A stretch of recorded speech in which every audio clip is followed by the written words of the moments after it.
और ब्रह्मा जी की धर्मपत्नी को जब ईमान आ गया, अहंकार आ गया, ब्रह्मा जी की धर्मपत्नी ने कहा मैं सारे स्वरों की देवी हूं, मुझ में सारी पूर्णता है और मैं सारे स्वर, सारे वाद्य, सारे राग, सारी संगीत मुझ में भरा हुआ। तब ब्रह्मा जी ने उनको समझाया था। ब्रह्मा जी बोले थे, ऐ सरस्वती, माना तुझ में स्वर हैं, माना तुझ में राग है, माना तुझ में सब कुछ है, पर तू फिर भी कुछ स्वरों से वंचित हो सकती। अभिमान कर कर श्रीशैलम पर माता सरस्वती चली गई थी और माता सरस्वती जब श्रीशैलम पर जाकर विराजमान हुई, श्रीशैलम की पहाड़ियों पर मां जगन जननी सरस्वती मैया जब छुप गई, ब्रह्मदेव उनको ढूंढने के लिए आए। ब्रह्मलोक को छोड़कर श्रीशैलम की पहाड़ियों पर ब्रह्मा एक ब्राह्मण का वेश बनाकर सरस्वती को ढूंढ रहे हैं, ब्रह्माणी को ढूंढ रहे हैं।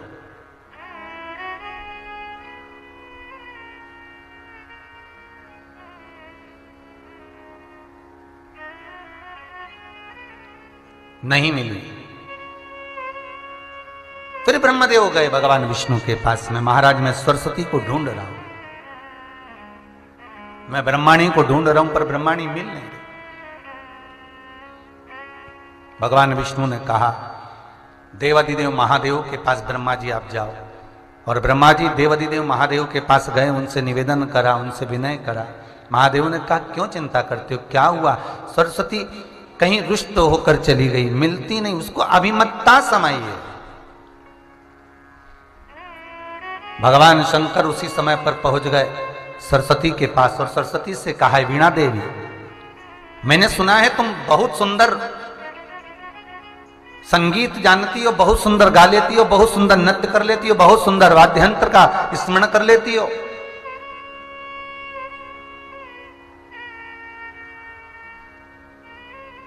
क्या है सरस्वती, आप गाने के साथ में वाद्य यंत्र बजाते बजाते नृत्य कर सकती हो?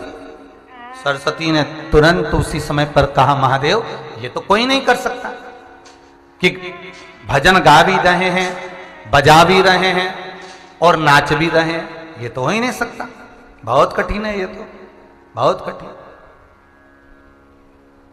सरस्वती, फिर ब्रह्मा आपको कहे ना कि आपके भीतर अभिमान समाया है। सरस्वती शिव की शरण में आई। क्या आप ऐसा कोई नृत्य, ऐसा कोई गायन, ऐसी कोई लीला दर्शन करा सकते हैं? श्रीशैलम पर भगवान ने अपनी नट लीला का दर्शन नटराज बनकर सरस्वती को प्रदान किया है।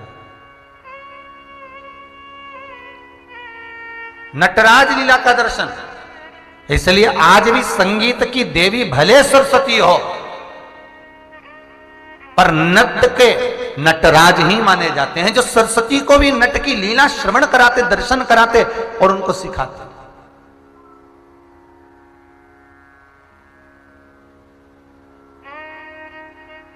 तब सरस्वती के आंख में जल भर गया, मुझसे गलती हो गई, मुझ में अभिमान आ गया, मेरा अभिमान यहां टूटा है और मैं आपके चरणों में आकर पड़ी हूं।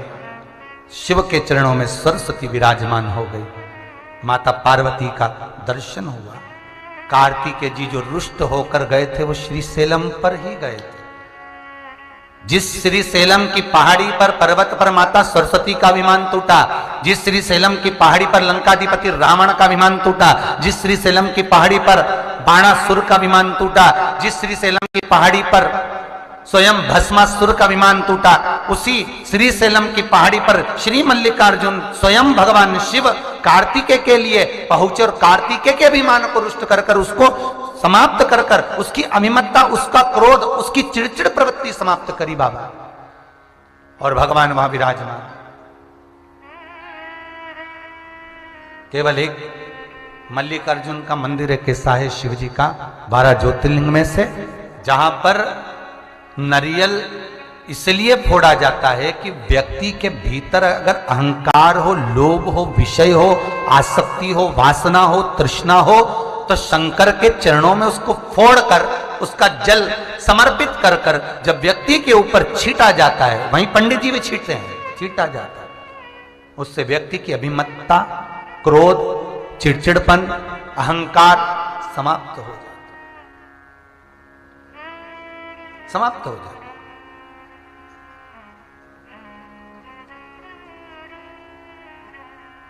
जैसे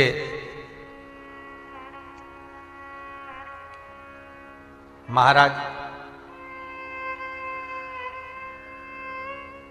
नारियल के गोटे में भरा हुआ गुड़, गोटा जानते हो ना नारियल का, गौला, जैसे नारियल के गोले में भरा हुआ गुड़ और शमी पत्र का दान 1.25 लाख स्वर्ण मुद्रा के बराबर हो जाता है, उसी तरह शिव मंदिर का स्मरण, चित्तवृत्ति धारण करने में व्यक्ति के करोड़ों पाप समाप्त होकर शिव की शरण प्राप्त हो जाती है। शिव की शरण।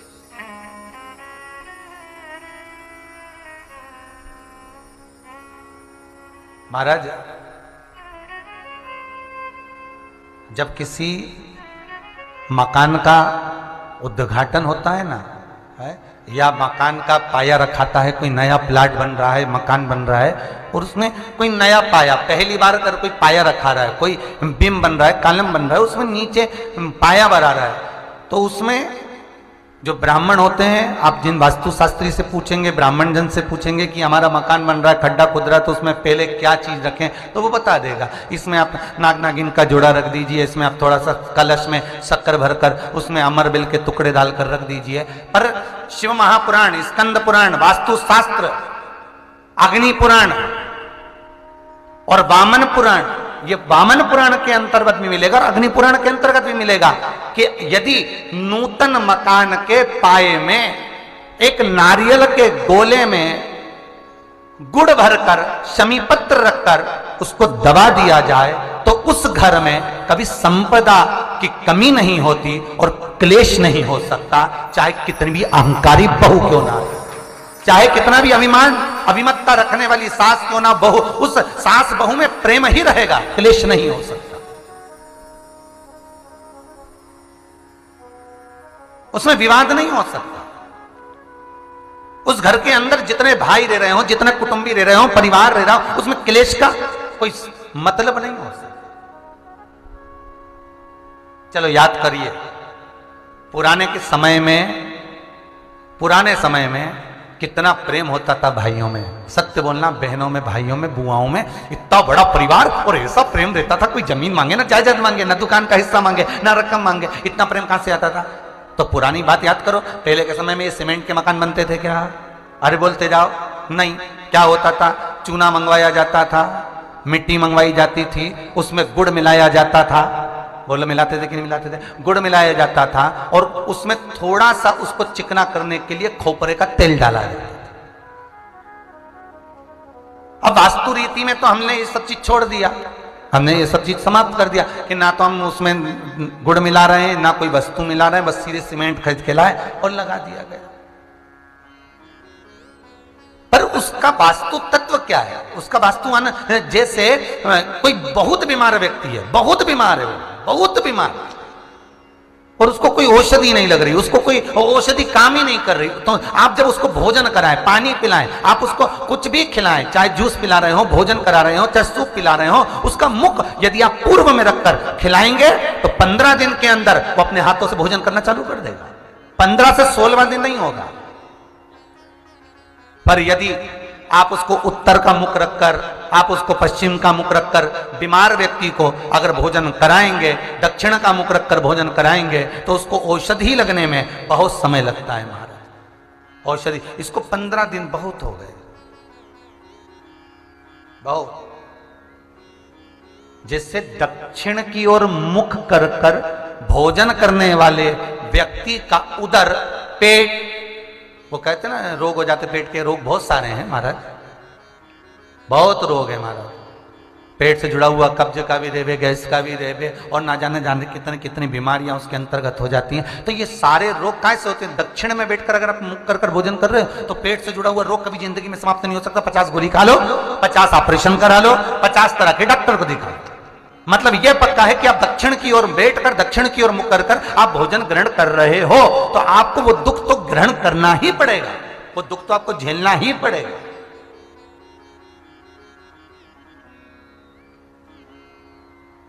तो भगवान शिव की कथा कर रही है, स्कंद पुराण वर्णन कर रही है महाराज, सुंदर अग्नि पुराण और वामन पुराण कर रही है।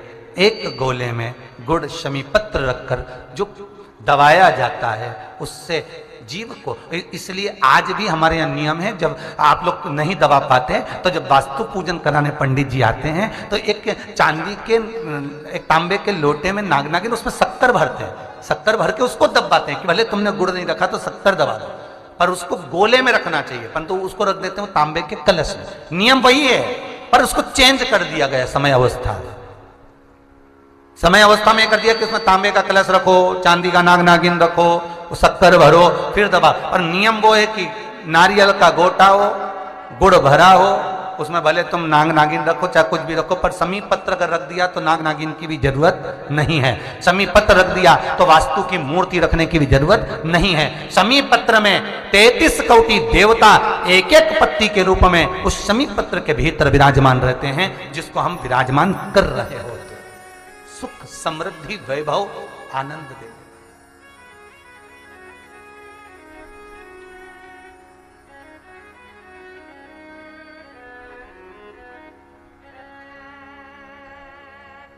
सुख देना उसका।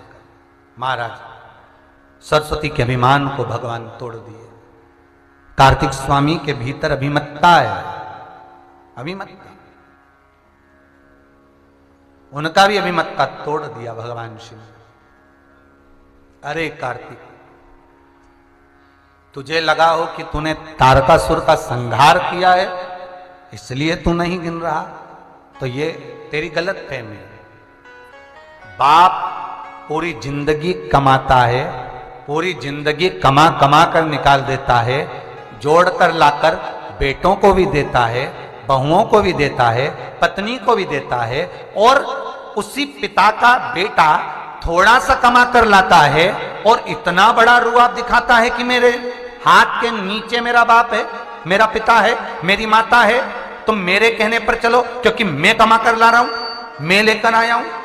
तो ये अभिमान, अभिमत्ता पुत्र में नहीं होना चाहिए, क्योंकि एक पिता ने अपनी पूरी जिंदगी, अपनी पूरी जवानी तेरे को समर्पित कर दी। कई कई बहुओं के मन में अभिमान आ जाता है, बहुओं सोचती है हमारा पति तो कितना कमा रहा है, हमारा पति तो बेचारा पूरे घर के लिए कर रहा है, इतना कमा कमा कर। तो ये अभिमत्ता नहीं होना हमारे भीतर, ये अभिमत्ता हमारे भीतर नहीं आना चाहिए, ये अहंकार नहीं हो सकता है। कार्तिक स्वामी से भगवान शिव यही कह रहे हैं कि तेरे भीतर अभिमान समा गया तारकासुर को मारकर, कि तूने तारकासुर का संहार करा तो तुझे लगता है कि तू सबसे बड़ा प्रबल हो गया। नहीं नहीं, एक बार दुकान चालू करी, व्यापार करा, व्यवसाय करा, 2-5 लाख कमा लिए, 10 लाख कमा लिए, तो ये अहंकार नहीं आना कि मैं ही कर रहा हूं। हो सकता है मेरे शंकर की कथा कहती है, शिव ने कार्तिकेय से कहा, कार्तिकेय सुन, इस परिवार में तेरी माता भी है, इस परिवार में तेरे पिता भी हैं, इस परिवार में तेरा भाई भी है, इस परिवार में तेरे भाई की पत्नियां भी हैं, इस परिवार में तेरी भी पत्नियां हैं, इस परिवार में पोता पोती भी हैं, नाती पंती भी हैं, इस परिवार में जितने विराजमान हैं, चाहे वो नंदी हो, श्रृंगी हो, भृंगी हो, ये जितने विराज रहे हैं, भगवान शंकर कहते हैं ना जाने किसके भाग्य का तुझे प्राप्त हो रहा है और किसके बल पर तूने तारकासुर को मारा ये तुझे ज्ञात नहीं हो सकता। व्यक्ति इस अभिमान को छोड़ दे कि मैं कमा रहा हूं, अरे कमा तुम रहे हो, पर भाग्य केवल अकेले तुम्हारा नहीं हो सकता, भाग्य संपूर्ण परिवार का। उस परिवार में जो रह रहा, माता पिता भाई बंधु कुटुंब कबीला जो हो, उसके भाग्य का है।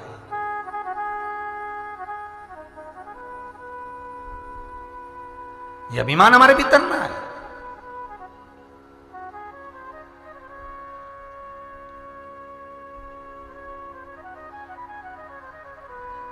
वो चरित्र याद आ गया। एक लड़का मोटरसाइकिल चालू करके जा रहा था, बुलेट, फट फट करे।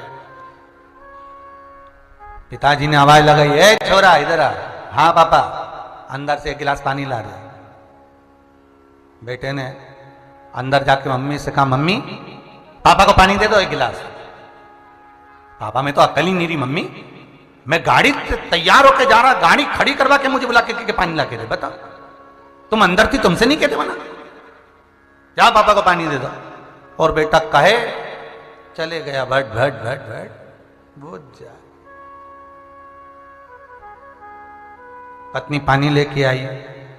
पति ने पूछा, क्यों पानी तुम लेकर आई और तुम्हारा राजकुमार कहां जा रहा था इतनी जल्दी में? पत्नी बोली, रेलवे स्टेशन पे प्याऊ लगाई है, पानी पिलाने जा रहा है।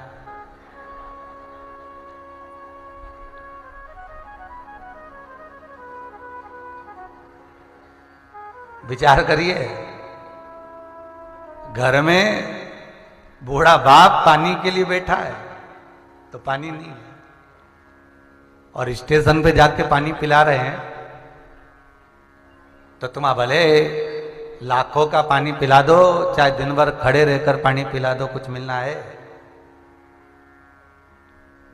कुछ प्राप्त होना है? नहीं, कुछ भी।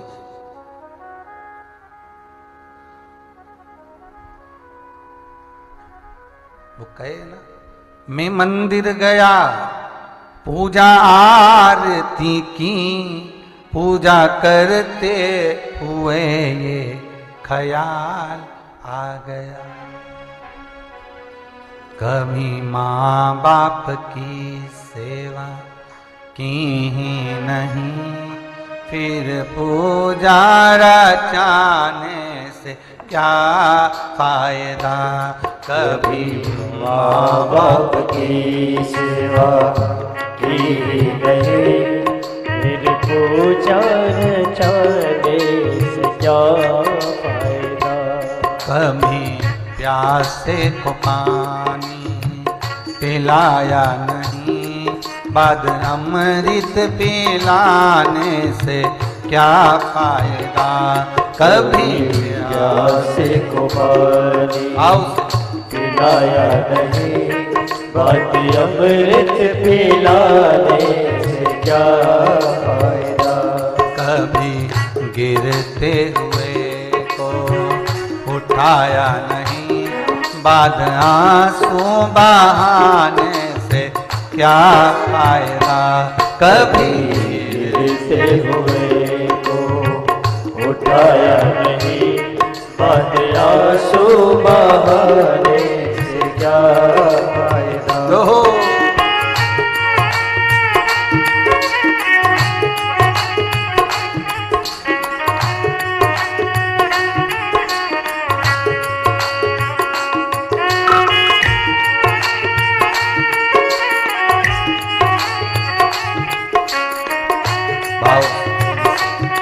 आनंद से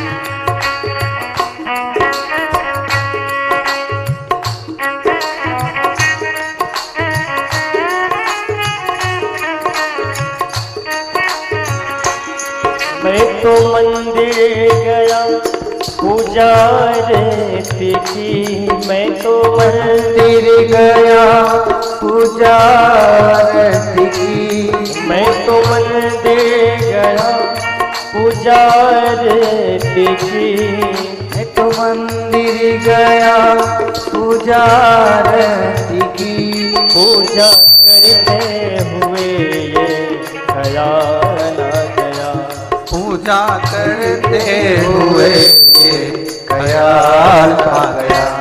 कभी गिरते हुए को उठाया नहीं, बाद आंसू बहाने से क्या फायदा।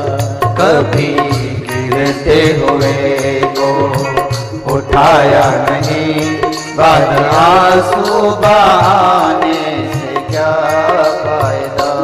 कभी प्यासे को पानी पिलाया नहीं, बाद अमृत पिलाने से क्या फायदा।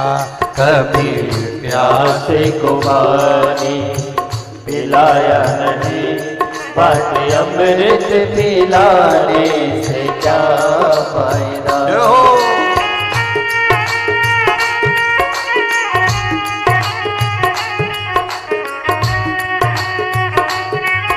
भाव आनंद भक्ति में भाव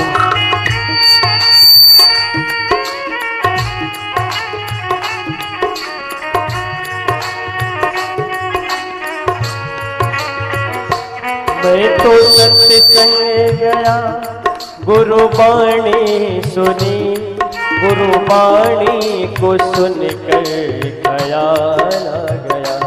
मैं तो सत्संग गया, गुरुवाणी सुनी, गुरुवाणी सुनी, ख्याल आ गया। जन्म मानव का लेके दया न करी, जन्म मानव का लेकर दया न करी, फिर मानव कहलाने से क्या फायदा। कभी गिरते हुए को उठाया नहीं, फिर आंसू बहाने से क्या फायदा। फिर अमृत पिलाने से क्या फायदा।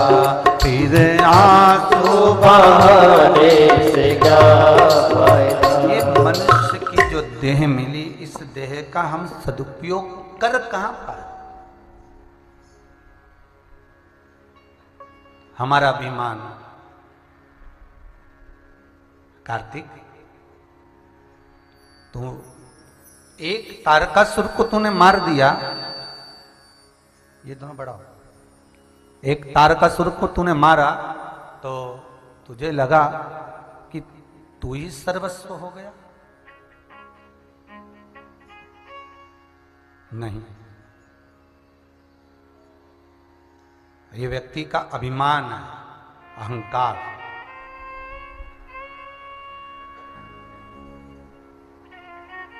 और जिस दिन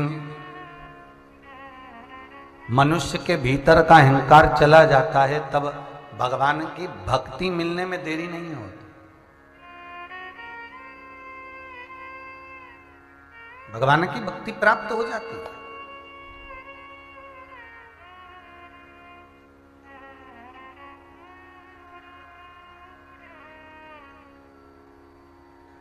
एक विश्वास और दूसरा त्याग। भगवान की भक्ति में ये दो चीजें बड़ी मानने वाला। एक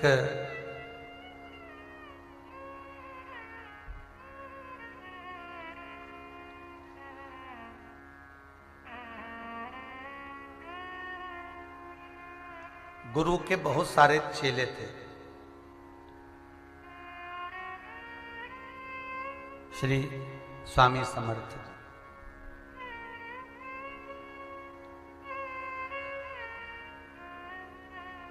वन में से जा रहे थे निकलकर, तो श्री स्वामी समर्थ जी निकल कर जा रहे हैं, उनके चेले साथ में हरि श्री हरि रामकृष्ण हरि रामकृष्ण हरि रामकृष्ण हरि कहते कहते चले जा रहे। एक जगह ऐसी आई जहां पर एक वृक्ष की बहुत मोटी सी डाली कुएं की ओर झुक रही है, कुएं की ओर झुक रही है।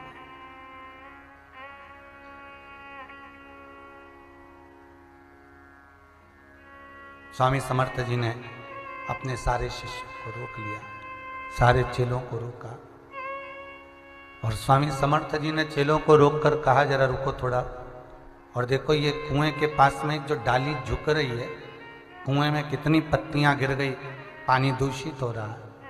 एक काम करो, तुम में से कोई जाओ और इस डाली को काट दो।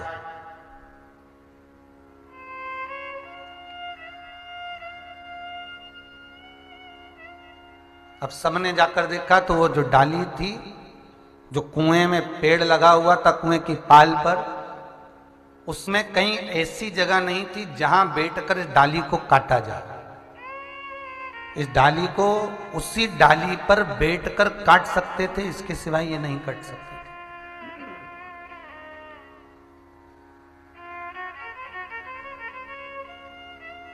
अब 10-12 चेले, सबने मना कर दिया, गुरुजी ये तो हो ही नहीं सकता, वहां पकड़ने की जगह नहीं, पांव रखने की जगह नहीं, तो ये डाली कटे कैसे? ये तो नहीं कट सकती। तब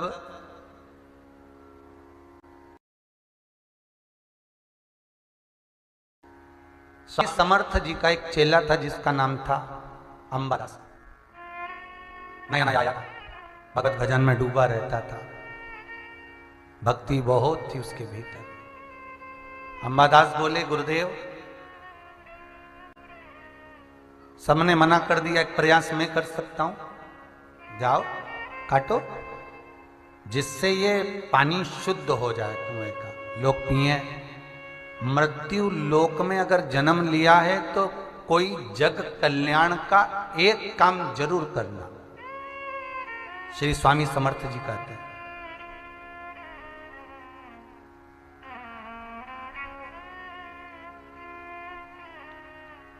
अगर मृत्यु लोक में हम जन्मे हैं तो हमारे हाथों से कोई एक कार्य जीवन का ऐसा कर कर जाना, केवल मकान बनाया, बंगला बनाया, बहू आ गई, बच्चे हो गए, घर परिवार में सब कुछ हो गया, इससे ये मतलब मत रखना कि तुमने ये जगत हित का काम करा। ये तो तुम्हारे घर की औलाद ही तुमसे कह देगी, वो तो हर बाप करता है जो तुमने किया, हर मां करती है जो तुमने किया, तो तुमने किया क्या? कई बार औलाद भी ज्ञान दे देती है।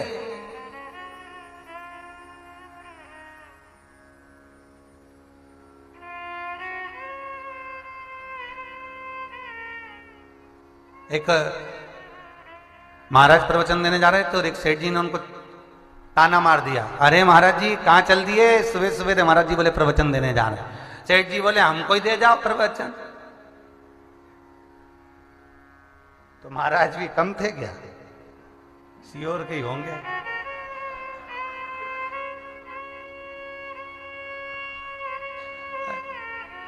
और महाराज जी तो उसके पास में आ गए और आकर बोले, संत तुरंत बोले, सेठ जी हमारे प्रवचन की तो तुम्हें जरूरत ही नहीं है, तुम्हारी गोदी में जो तुम्हारा पोता बैठा है ना, यही तो रोज कहता है बाबा जी बाबा जी बाबा जी, मतलब हम उम्र हो गई, बाबा बनो जी।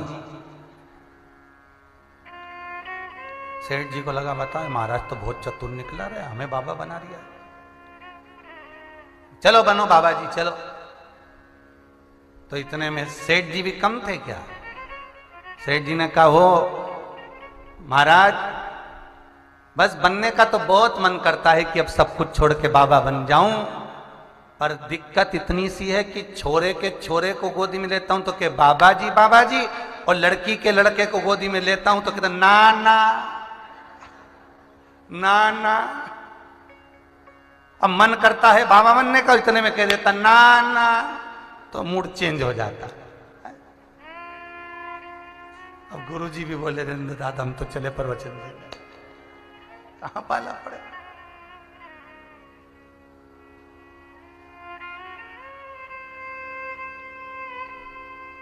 जीवन में अगर आए हो, मृत्यु लोक में अगर एक जन्म अपना हुआ है तो एक पुण्य का कार्य कर कर जरूर जाना, सत्कर्म कर कर। अपनी जिंदगी में एक काम कोई ऐसा करना, कहीं कुआं, बावड़ी, तालाब, मंदिर, वृक्ष, भवन, कोई ऐसा निर्माण करा कर जाना जिससे आने वाले समय में अपन रहे ना रहे, पर वो भूमि, वो जगह, वो स्थान दुनिया आए और वहां आकर सुख पाए, वो जीवन का एक काम ऐसा कर। और मैं धन्यवाद दूंगा सारे दानदाताओं को जो आजीवन भोजन भंडारे के सदस्य बने। भले आपने जीवन भर में एक बार 21,000 रुपए की सहयोग राशि तुमने समिति को दी, पर रहे ना रहे, भले तुम्हारे बच्चे तुम्हें भूल जाएं, पर ये विठलेश सेवा समिति और ये कुबेरेश्वर महादेव का मंदिर पर जब तुम्हारा नाम पत्थर पर लिखा जाएगा, वो अजर और अमर हो जाएगा। और वो जिंदगी में एक बार, साल में एक तिथि, एक दिन तो आपका भोजन होगा ही। फिर बच्चे श्राद्ध करें ना करें, ये जीवन का कोई एक कर्म अपना करके ऐसा जाए कि बाद तक वो क्रम चलता, अपन रहे ना रहे। स्वामी समर्थ जी कह रहे हैं, महाराष्ट्र क्षेत्र में जरा स्वामी समर्थ जी का जरा बहुत भाव है। स्वामी समर्थ जी अपने शिष्य से कह रहे हैं कि ये कुआं अगर गंदा हो गया है तो इसको सफाई करवा दिया जाए। बहुत सुंदर प्रसंग है, हमारा ध्यान रखिएगा। जरूरी नहीं है कि आप मंदिर बनाएं, जरूरी नहीं है कि आप कुआं और बावड़ी बनाएं, जरूरी नहीं है कि आप किसी वृक्ष को लगाएं। जरूरी ये है कि जो मंदिर बना बनाया है कोई टूट रहा है तो हम उसका जीर्णोद्धार भी कर सकते हैं। किसी मंदिर में पुताई नहीं हुई, रंगाई नहीं हुई, उसका रंग भी हम करवा सकते हैं। कोई वृक्ष लगा हुआ है उसमें पानी भी हम दे सकते हैं। कुछ अपने हाथों से कोई पुण्य ऐसा करते चलो जिससे किसी को प्रेरणा मिले।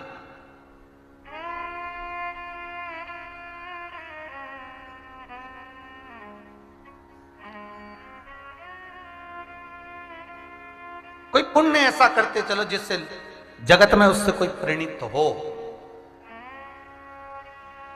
जिससे कोई को प्रेरणा प्राप्त हो।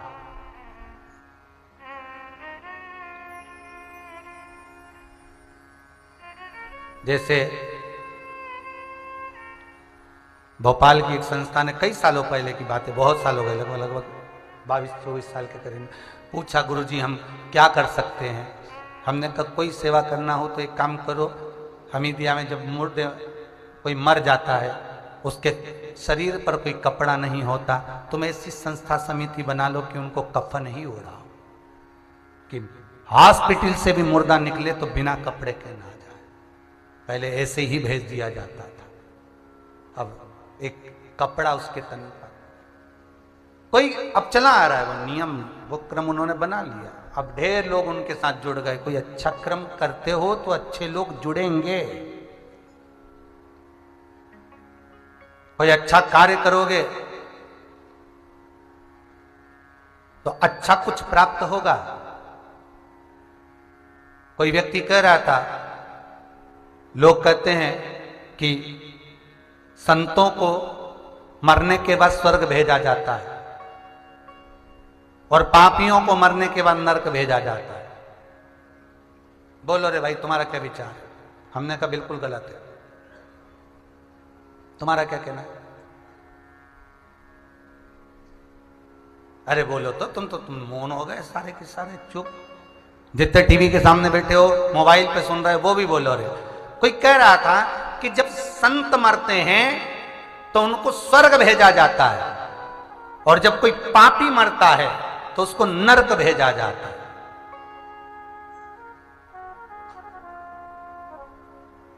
तो हमने कह दिया ये गलत है। गलत तो नहीं बोला ना? बोला है? नहीं। तो उन्होंने कहा गुरुजी आप कह रहे हो कि भाई संत मरेगा तो स्वर्ग जाएगा, पापी मरेगा तो नरक जाएगा, तो गलत कहाँ है? हमने कहा भाई संत को मरने के बाद स्वर्ग भेजा जाता है और पापी को मरने के बाद नरक भेजा जाता है, ये गलत है। क्योंकि संत जहां रहता है वो स्वर्ग ही कहलाता है और नरक, पापी जहां रहता है वो नरक ही कहलाता है। उनको भेजने की जरूरत नहीं पड़ती। संत मरने के बाद स्वर्ग जाए ये किसी पुराण में नहीं लिखा। हाँ, संत चलता फिरता तीर्थ है, संत चलता फिरता स्वर्ग है। जो उसकी शरण में जाता है संत उसको ही स्वर्ग ले जाता है। तो संत तो खुद चलता फिरता तीर्थ, चलता फिरता स्वर्ग है। और पापी को नरक क्या भेजा जाए? पापी जहां जाता है उस क्षेत्र को ही नरक बना देता। जैसे एक महाराज जी ने प्रवचन में पूछा, तुम में से कौन कौन स्वर्ग जाना चाहता है? सारी माताओं ने हाथ उठा दिया। एक 80 साल की बूढ़ी बैठी थी, उसने हाथ नहीं उठाया। महाराज जी ने पूछा, माँ तू स्वर्ग नहीं जाना चाहती? उठ के बोली, महाराज जब ये सब की सब स्वर्ग चली जाएगी तो मेरा मोहल्ला तो वैसे स्वर्ग हो जाएगा। क्योंकि नरक ही इनसे बना हुआ, दिन भर लड़े 24 घंटा। तो अब उतने में ही समझ जाओ, उतने में।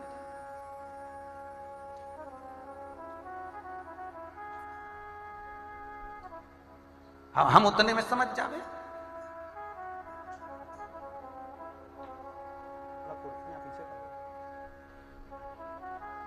हम उतने में समझ जाएं महाराज। तो कोई कहे कि संत मरे तब स्वर्ग जाएंगे और पापी मरे तो वो नरक जाएगा, तो ये भूल जाओ महाराज।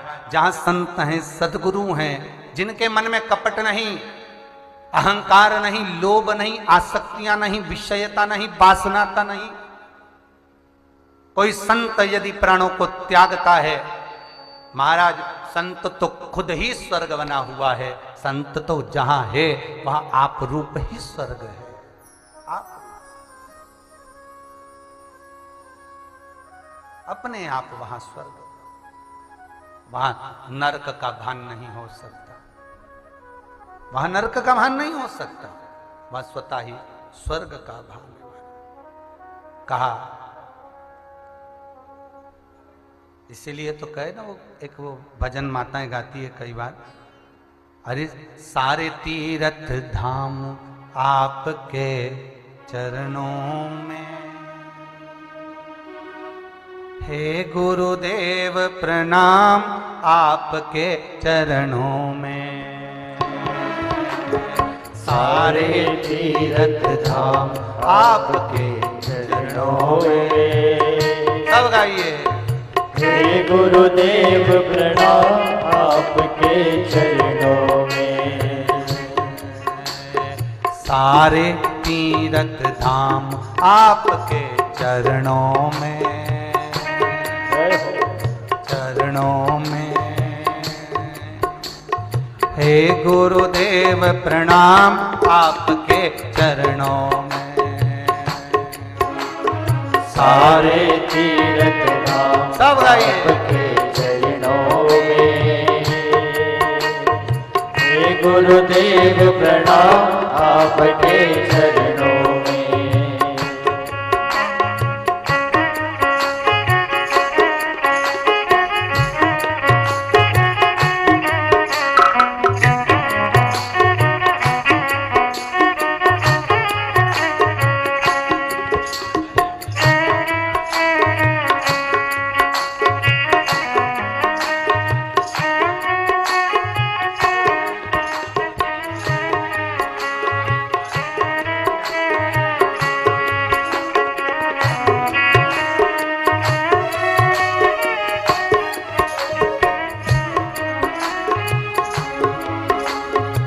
हृदय में माँ गौरी लक्ष्मी कंठ शारदा माता है, हृदय में माँ गौरी लक्ष्मी कंठ शारदा माता है, जो भी मुख से वचन कहे वो वचन सिद्ध हो जाता है, वचन सिद्ध हो जाता है।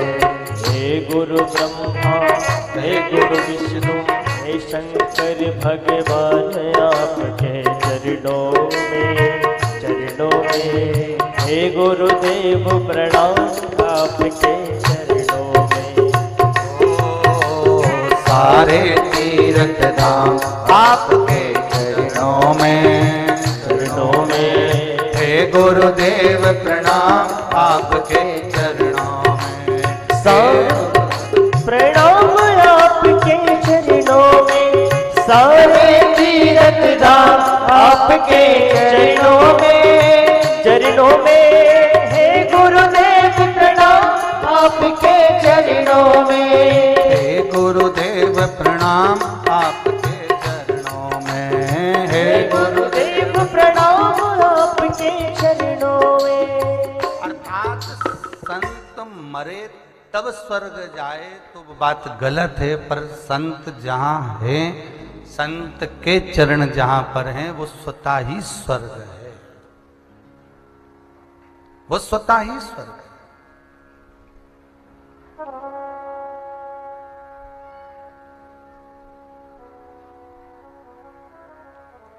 और पापी जहां रहे उसके लिए नरक जाना जरूरी नहीं है, वो जहां रहेगा उसी को नरक बना लेगा।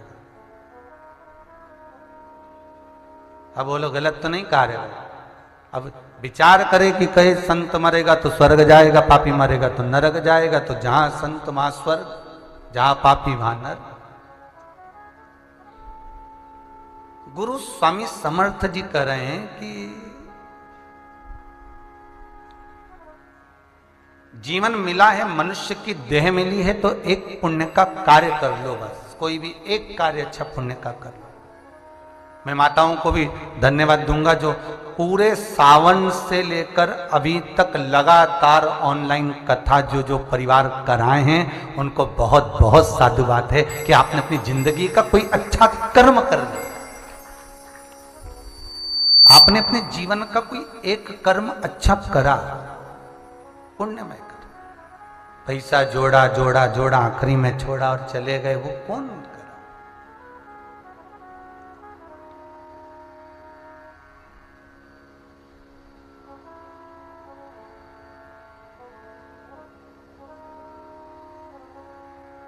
एक पुण्य अपने जीवन में कोई अच्छा करो जिससे जीवन की सार्थकता बने। स्वामी समर्थ कह रहे हैं। अंबादास, क्या बात है? अंबादास जी बोले, गुरुजी मेरा मन है कि मैं चले जाऊं। गुरुजी बोले बिल्कुल जा, और डाली तो काटना है जो अंदर पानी में कचरा कर रहे, लोगों को पीने का पानी बेकार हो रहा, जाओ काटो। अंबादास जी गए तो उन्होंने जो डाली को देखा तो डाली में कुछ पकड़ने की जगह नहीं थी। तो अंबादास जी ने गुरुजी से कहा, गुरुजी इसमें पकड़ने की जगह नहीं है, मुझे उसी डाली पर बैठकर डाली को काटना पड़ेगा। गुरुजी बोले मन तेरा, ये मन तेरा, ये तेरे ऊपर है, जाओ काटो। गुरुजी ने फिर कहा, बेटा देख डाली काटने तो जा तो रहा है, पर ये सोच ले प्राण बचने वाले नहीं है।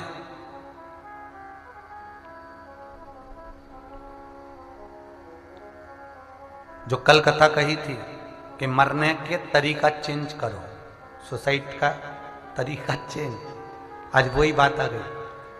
अंबादास जी कह रहे हैं कि मैं जाऊं, गुरुजी बोले जा। तो कहा, स्वामी समर्थ जी कह रहे हैं डाली पर बैठकर काटेगा, डाली पानी में गिरेगी, कुएं में डूब के मर जाएगा, सोच ले। स्वामी समर्थ जी ने कहा तो अंबादास जी बोले, आप कहे हो कि कुएं का जल साफ होना चाहिए, फिर तो मैं इसको काट के रहूंगा। जब मेरे गुरु ने कह दिया तो सब अच्छा होगा। अब मरना ही तो है, आज नहीं तो कल मरेंगे, अब ही सही।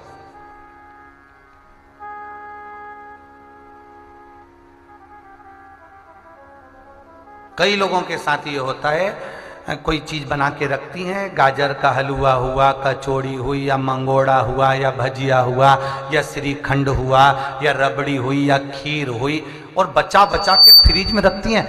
आज नहीं खाएंगे, कल खाएंगे, आज नहीं खाएंगे, कल खाएंगे। अब वो संभाल संभाल के वो गाजर का हलवा, वो सामान रखो, रबड़ी रखो, खीर रखो, और कल का इंतजार करो। और मालूम पड़े दूसरे दिन जब खाने का नंबर आए, फ्रिज में से निकाल के सूंघो तो बदबू आए। बताओ, इससे तो दूसरे को खिला देती तो अच्छा था। बस यही मनुष्य की देह है, बस यही मानव का शरीर। काल खाए सो, काल करे सो, आज करे सो। अब और अभी भी मौका है, खा ले, नहीं तो कल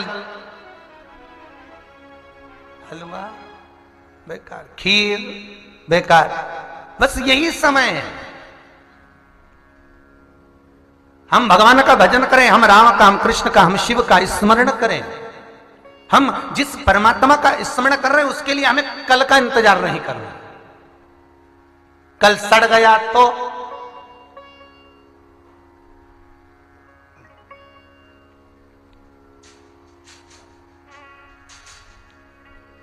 कितना संभाल कर रखोगे, फ्रिज भी उतना ही काम करेगा जितना कर सकता है।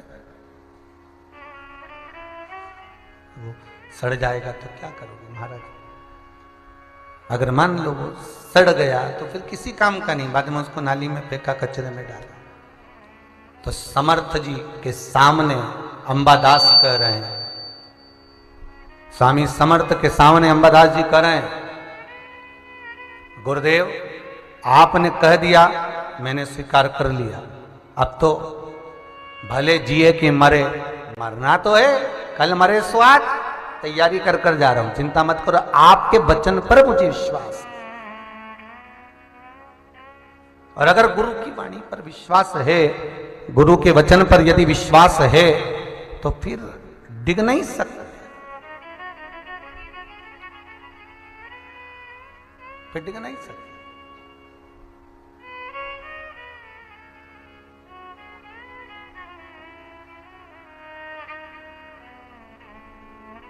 कल कौन आया था, करे तो गुरुजी मेरे घुटने दोनों अच्छे हो गए, का है? कौन था? इंदौर वाले, कहाँ है?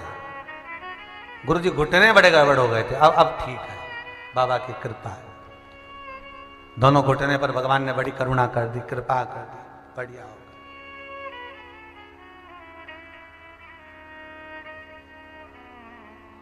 गया। ये बाबा की कृपा है।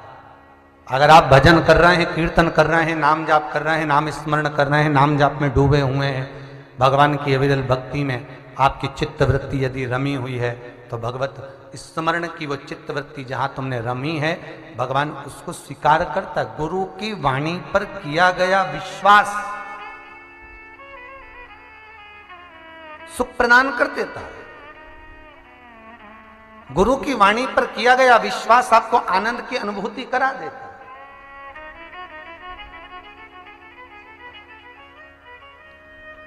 और जब विश्वास प्रबल हो जाए भगवान शिव के प्रति, जब विश्वास प्रबल हो जाए शंकर के प्रति, जब विश्वास प्रबल हो जाए शिव के चरणारविंद के प्रति, और जब विश्वास आपका दृढ़ हो जाए भगवान शिव के चरणों के प्रति, तो शिव को मिलने में देरी नहीं।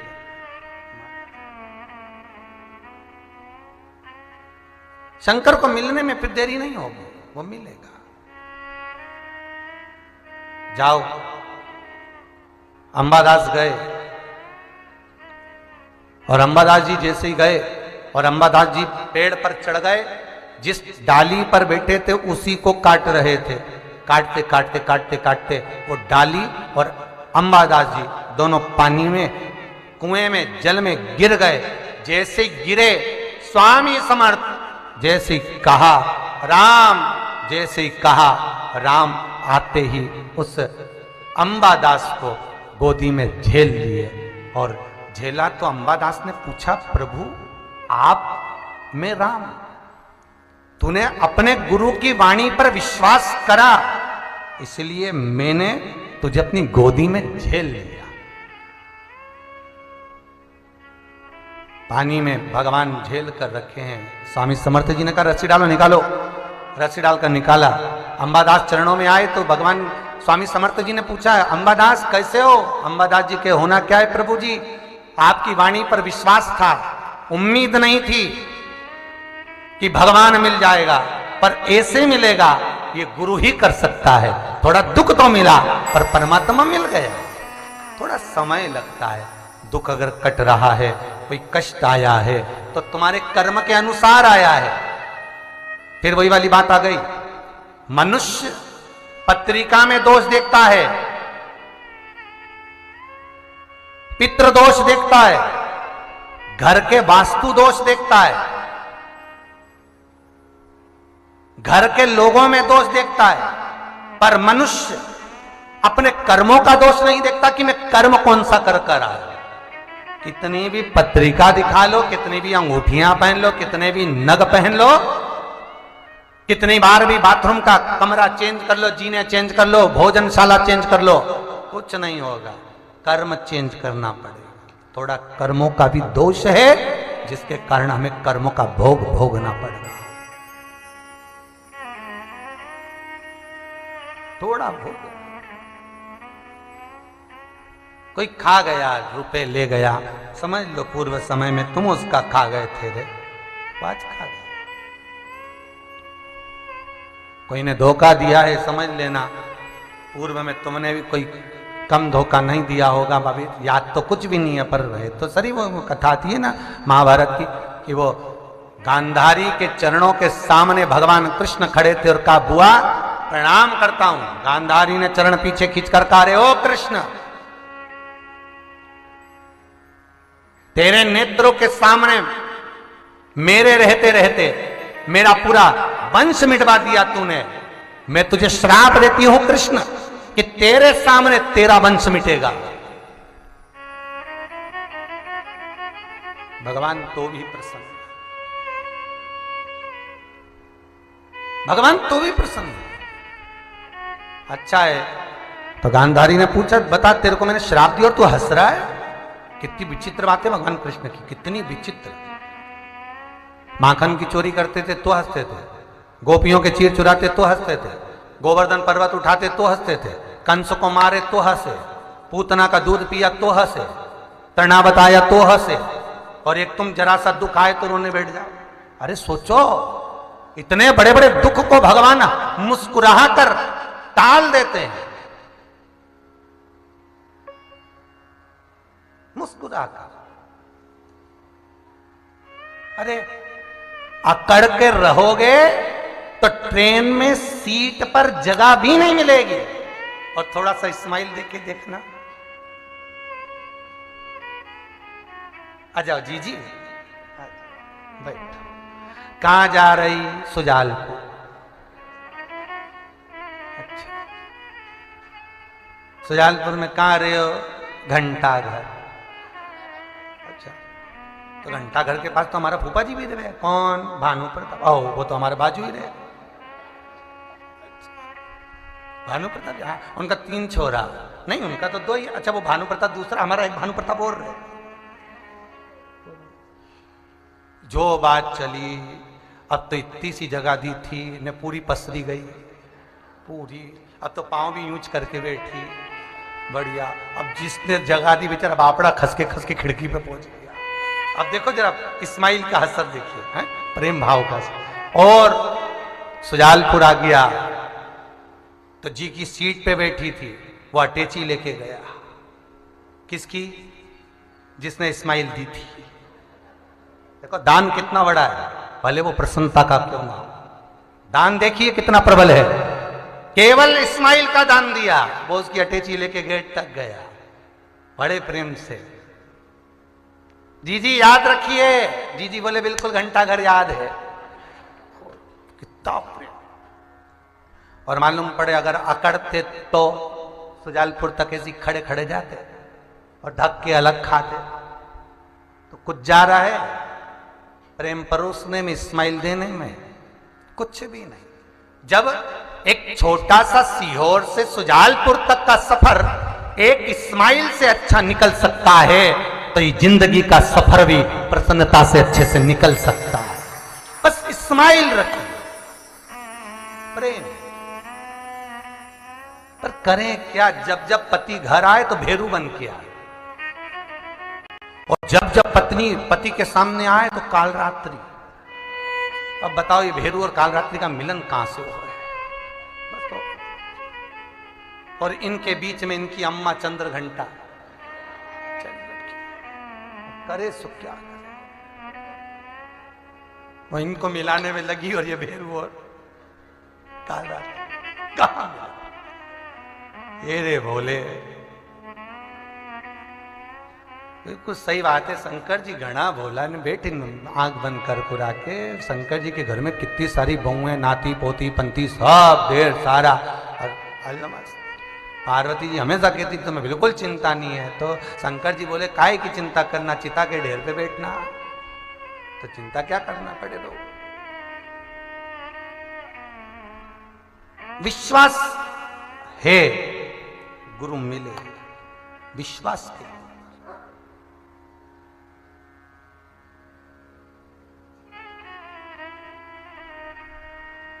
मुझे वाणी पर विश्वास है, भरोसा, इसलिए भगवान मिल गया। भगवान को मिलने में देरी नहीं है,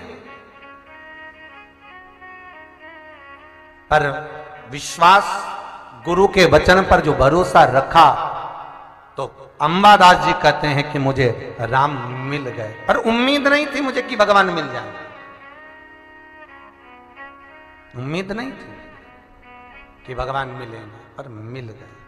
आपकी मिठासता, आपके चेहरे की प्रसन्नता, सुख का आनंद देने वाली। भगवान की भक्ति को पाने का सबसे सुंदर तरीका है कि आप मीठी वाणी बोलकर, स्नेह वश वाणी बोलकर भगवान को अपना बना। पहले भी कथा में कहा, पहले दिन भी कहा था कि भगवान के पास बैठकर अपने दिल की बात कहो।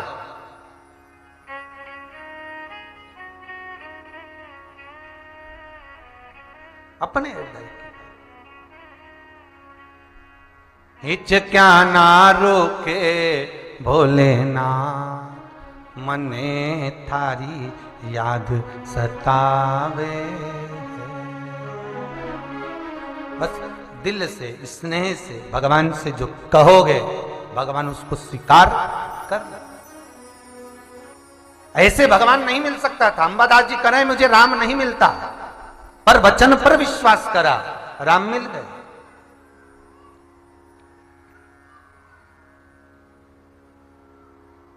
शिव को पाने का एक तरीका संपूर्ण, जो रामचरितमानस में तुलसीदास जी ने भी लिखा, शंकर विश्वास रूपिणी। शंकर विश्वास है, और अगर विश्वास होगा तो भगवान को मिलने में देरी नहीं हो सकती, वो मिलेगा।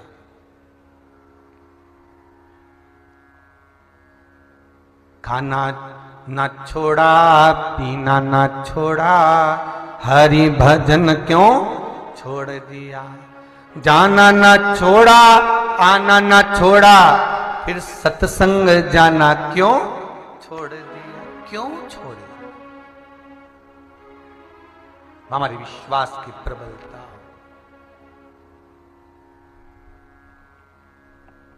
कि बम बम भोलेनाथ कहो जी, बम बम भोलेनाथ कहो, बम बम भोलेनाथ कहो जी, बम बम भोलेनाथ कहो। हाँ बम बम भोलेनाथ कहो जी, बम बम भोलेनाथ कहो, बम बम भोलेनाथ कहो जी, बम बम भोलेनाथ कहो।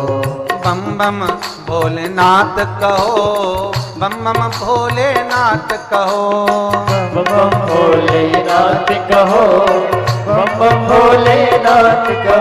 ओ बम बम भोलेनाथ कहो, बम बम भोलेनाथ कहो, बम बम भोलेनाथ कहो, बम बम भोलेनाथ कहो। ओ बम बम भोलेनाथ कहो जी, बम बम भोलेनाथ कहो, बम बम भोलेनाथ कहो जी, बम बम भोलेनाथ कहो। ओ बम बम भोलेनाथ कहो जी, बम बम भोलेनाथ कहो, बम बम भोलेनाथ कहो जी, बम बम भोलेनाथ कहो।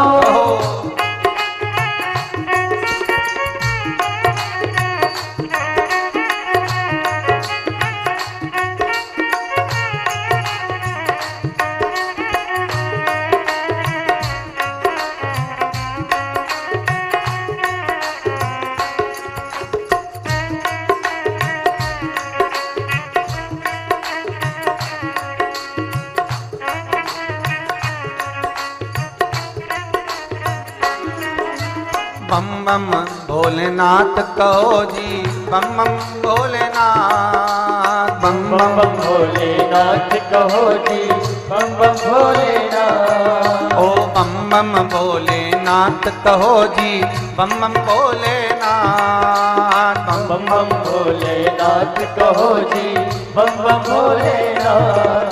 ओ बम बम भोलेनाथ कहो जी, बम बम भोलेनाथ, बम बम भोलेनाथ कहो जी, बम बम भोलेनाथ। ओ बम बम भोलेनाथ कहो जी, बम बम भोलेनाथ, बम बम भोलेनाथ कहो जी, बम बम भोलेनाथ।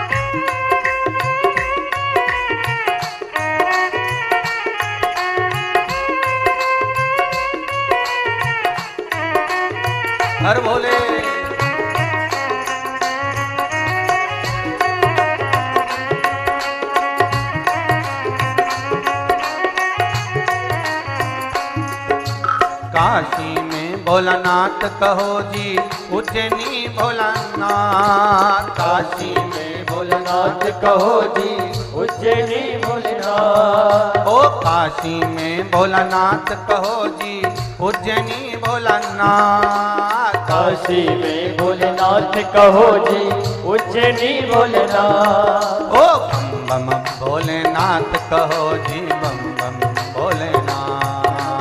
बम बम भोलेनाथ कहो जी बम बम भोलेनाथ। ओ बम बम भोलेनाथ कहो जी बम बम भोलेनाथ। बम बम भोलेनाथ कहो जी बम बम भोलेनाथ। ओ बम बम भोलेनाथ कहो जी बम बम भोलेनाथ। बम बम बम बम भोलेनाथ कहो जी बम बम भोलेनाथ।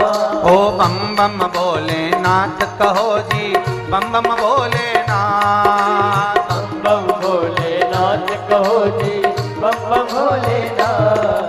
हाँ, बम बम भोलेनाथ कहो जी बम बम भोलेनाथ। बम बम भोलेनाथ कहो जी बम बम भोलेनाथ। ओ बम बम भोलेनाथ कहो जी बम बम भोलेनाथ। बम बम भोलेनाथ कहो जी बम बम भोलेनाथ। ओहो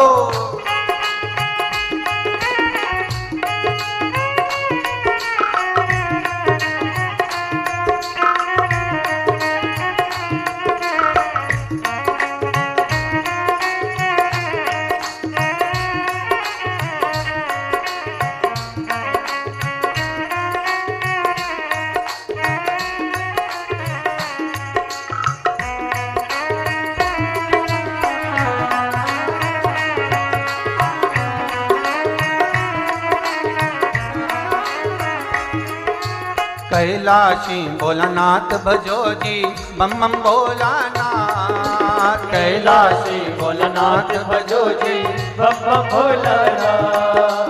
अविनाशी भोलानाथ भजो जी बम बम भोलानाथ। अविनाशी भोलेनाथ भजो जी बम बम भोलेनाथ। ओ बम बम भोलानाथ भजो जी बम बम भोलानाथ। बम बम भोलानाथ भजो जी बम बम भोलेनाथ। ओ बम बम भोलानाथ कहो जी बम बम भोलानाथ। बम बम भोलानाथ कहो जी बम बम भोलेनाथ। हे बम बम भोलानाथ कहो जी बम बम भोलानाथ। बम बम भोलानाथ कहो जी बम बम भोलेनाथ। ओ बम बम भोलानाथ कहो जी बम बम भोलानाथ। बम बम भोलानाथ कहो जी बम बम भोलेनाथ। ओ बम बम भोलानाथ कहो जी बम बम भोलानाथ। बम बम भोलानाथ कहो जी बम बम भोलेनाथ। ओ बम बम भोलानाथ कहो जी बम बम भोलानाथ। बम बम भोलानाथ कहो जी बम बम भोलेनाथ। भगवान शिव का नाम विश्वास रखकर जो जप लिया उसको शिव मिल गया। प्रेम विश्वास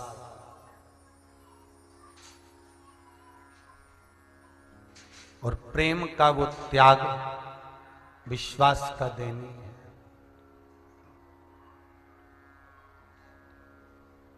शिव पुराण कहती है महाराज भगवान गौरी शंकर शिव और पार्वती का जो मिलन हुआ है, शंकर और पार्वती का जो संबंध हुआ है,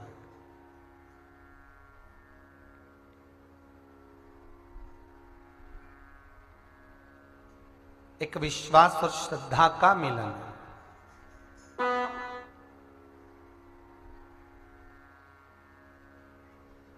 केवल एक शंकर पार्वती का ही मिलन नहीं, विश्वास और श्रद्धा का एक मिलन।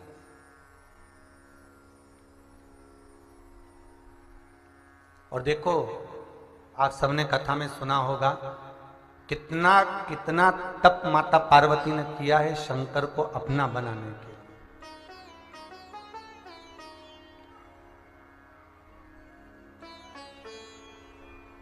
और कितने व्रतों का पुण्य है।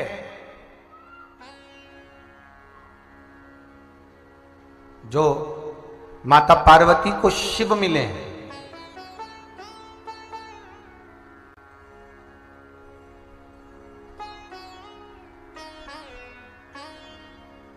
कितनी परीक्षा भगवान शंकर ने पार्वती जी की ली। मगर बनकर आए भोलेनाथ। पार्वती जल लेने गई थी शिव जी की पूजन के लिए, जब बाल्यावस्था में थी।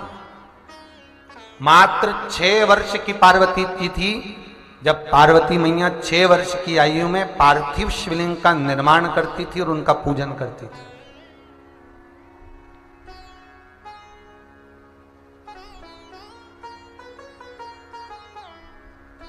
और पार्थिव शिवलिंग का निर्माण करना, उसका पूजन करना, फिर उसका स्मरण में डूब जाना, एक नियम है हमारे यहां शास्त्र में कि भगवान शंकर का जो पार्थिव शिवलिंग बनाया जाता है, वो पार्थिव शिवलिंग को बनाकर जिसकी पूजन करी जाती है, उस पार्थिव शिवलिंग को शाम तक रखकर रात्रि होने से पहले विसर्जन किया जाता है। पार्थिव शिवलिंग का एक नियम है और पार्थिव शिवलिंग का एक विधान भी है। यह जरूरी नहीं है कि पार्थिव शिवलिंग मिट्टी तुमको बहुत सारी मिल गई तो तुमने बहुत बड़ा शिवलिंग बना लिया। आजकल एक नया ट्रेड आ गया, नया फैशन आ गया कि बहुत बड़ा बड़ा मट्टी का शिवलिंग बना लो और फिर उसका अभिषेक करो, पूजन करो, विसर्जन करो। ये हमारे यहाँ शास्त्र नहीं। हमारा शास्त्र कहता है कि जिस शिवलिंग की आप पूजन कर रहे हो, जिस शिवलिंग का आप स्मरण कर रहे हो, जिस शिवलिंग का आप दर्शन कर रहे हो, जिस शिवलिंग की आप पूजन पार्थिव निर्माण कर रहे हो, उसकी आकृति भले मिट्टी ज्यादा हो फिर भी छोटी ही बनना चाहिए।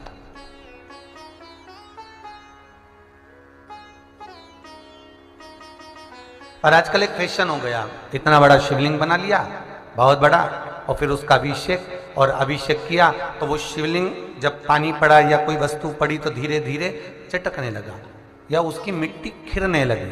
शिव महापुराण की कथा कहती है, बड़े शिवलिंग का निर्माण कर उसमें अगर अभिषेक करेंगे, आपके घर में अगर छोटे से शिवलिंग है, आपके घर में छोटे से ठाकुर जी हैं, आपके घर में छोटा सा कन्हैया है, और छोटे से कन्हैया जो पुराने समय का है, उसको नेत्र भी लगाने की जरूरत नहीं है क्योंकि उसके नेत्र हैं। और मान लो तुमने इतना बड़ा कन्हैया ले लिया तो, अरे बोलो तो जम के जरा, और उसका कोई एक नेत्र कहीं गिर गया, एक नेत्र कहीं चले गया, तो फिर दूसरा नेत्र लगाना पड़ेगा कि नहीं लगाना पड़ेगा? और अगर एक नेत्र पर रखोगे तो अच्छा लगेंगे कि ठाकुर जी? नहीं। तो नेत्र होना, जितनी बड़ी मूर्ति होती है, जितना बड़ा स्वरूप होता है, जितना बड़ा शिवलिंग होता है, जितनी बड़ी मूर्ति की स्थापना होती है, उतनी उसमें सेवा की और भाव की जरूरत पड़ती है।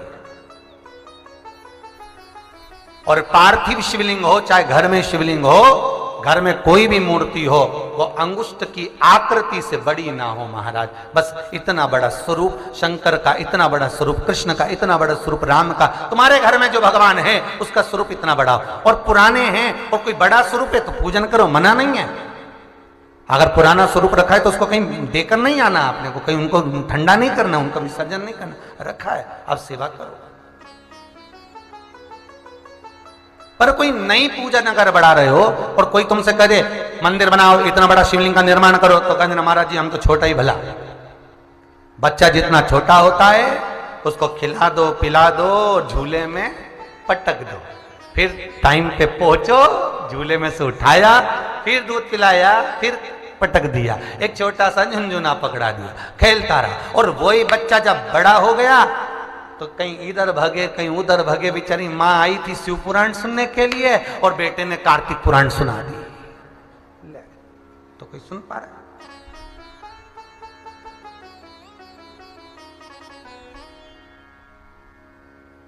छोटा रहेगा उसकी सेवा। पार्थिव शिवलिंग का निर्माण माता पार्वती चाहती तो बहुत बड़ा शिवलिंग का निर्माण कर सकती, पर पार्थिव शिवलिंग माता पार्वती एक छोटे से पत्ते पर शिवलिंग का निर्माण करती, छोटे से पत्ते पर।